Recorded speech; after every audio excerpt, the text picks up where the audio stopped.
Okay, we start our grayscale by making a template. Some of you may have a plastic template from drafting or something with squares and rectangles and circles. You can use that for a template. If you're like me, where everything is someplace else, in my case at campus, I'm going to make my own template. And I started one here. I will do it again. And I said about 1.25 inches, so judging from the top of a piece of cardboard, something not too thick, just something that's going to serve as a template. Here, measure down 1 inch, and then mark the inch a little bit further in, lining up as well as you can. Don't have a parallel bar here, and draw your line to 1 inch. Just roughly. Now you're going to measure in. I said 1.25 inches. I'm going to go 1.5 inches just so that I can have a little bit more to work with for demonstration purposes. And I'm drawing the line up.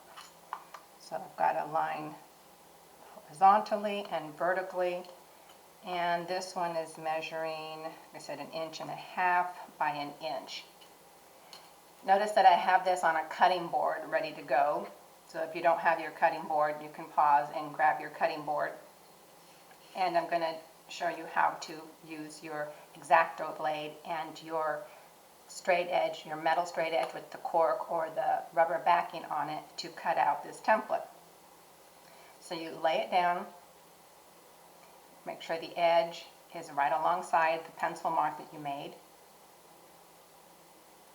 And you press down. Notice that your X-Acto blade has an angle on it, so you want to follow that angle and put your index finger right on the top to keep it firm.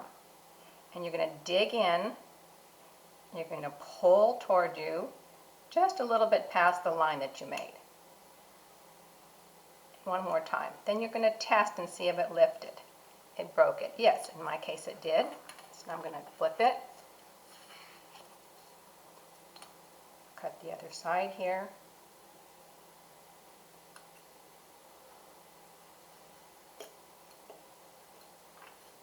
Perfect.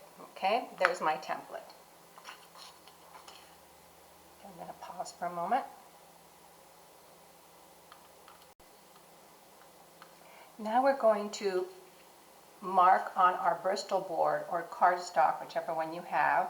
This is what you're going to be painting on, and you're going to mark where you want to imprint these the template that you just made.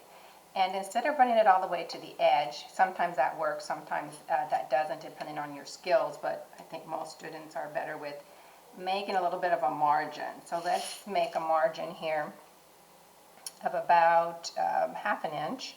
It's good where you can see this. So at the top, we're going to make a little tick, 1/2 inch. And then at the bottom, I'm going to make a little tick, 1/2 inch. And then mark it. Draw the line all the way down. Okay. And here, let's just, I was going to mark another line, but I'm inclined to just do this. I'm going to put the template down, make an outline, leave a little bit of space,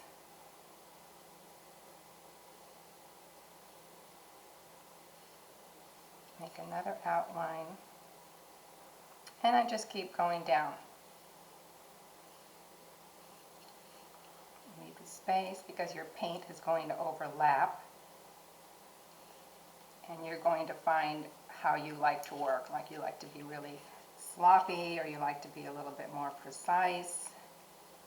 And if your square is not exactly straight, like mine is not exactly straight, has a little bit of unevenness,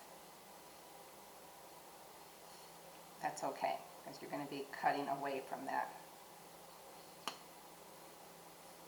Okay, so I've drawn 1, 2, 3, 4, 5, 6, 7 squares.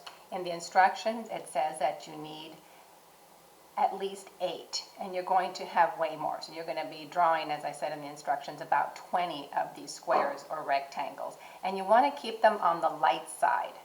I drew them a little bit darker so that you can see them, because if you're painting it white and you have to cut the white square out and you have some pencil mark in there, you're not going to be able to erase it. If it's gray and it's black, then you will not have a problem, but if it's white, you might have a problem. Okay, I'm going to pause.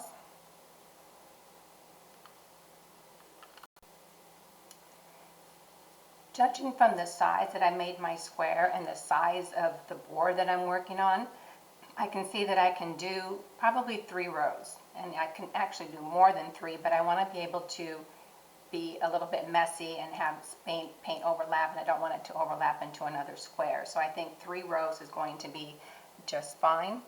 And let's do that line again. This time I can kind of eyeball it. Let's start here. So I'm going to draw a straight line all the way down. Come out a little dark. And I'm going to do the same thing.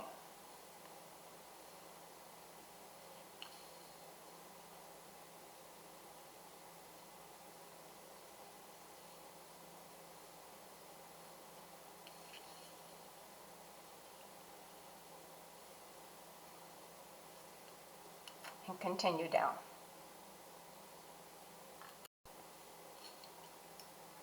And I have drawn another line on the other side of the page, and I'm just continuing down until I run out of page.